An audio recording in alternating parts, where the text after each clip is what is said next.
If you never felt truly safe enough to be weak again, how much longer can you actually survive being your own only sanctuary?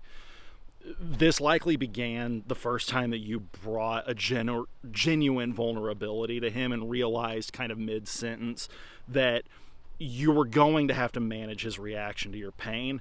You probably saw that your weakness made him anxious or even defensive or even more helpless than you felt. So you kind of quickly retracted the need and handled it yourself. You read that moment as a test of your resilience, and now you've spent maybe years at this point treating your ability to self-soothe in the dark as a sign of your growth rather than a symptom.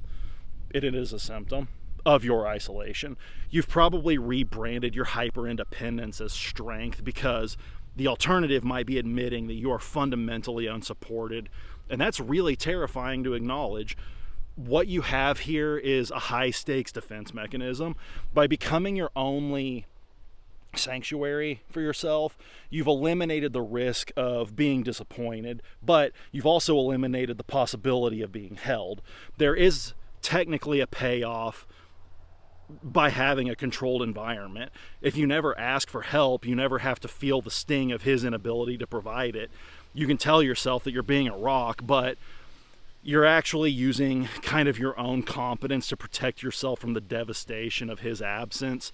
And you've probably made a rule here that says as long as you're the one doing the saving, then you don't have to realize that no one's coming to save you. This dynamic doesn't make you strong. It makes sure that you're just trapped in a self-imposed exile where vulnerability is a death sentence. You have mistaken a survival strategy for a personality trait. Being your own sanctuary isn't a sign of a healthy relationship, obviously. It's a sign that you have already mentally checked out of the partnership to keep your heart safe. You are living in a bunker and calling it a home, and he isn't your partner in the trenches. He is probably the reason that you had to build the trenches in the first place. Stop treating your capacity to endure as a badge of honor. The next time that you feel the floor drop out, don't immediately rush to build your own new foundation. Let the need exist for a little bit. Observe the silence that follows and let it be the information that you have been avoiding. You are going to learn that true strength isn't the ability to stay upright alone. It's the courage to admit that when the weight is too heavy, it's the courage to admit when the weight is too heavy and the willingness to walk away from anyone who watches you carry it without reaching out a helping hand.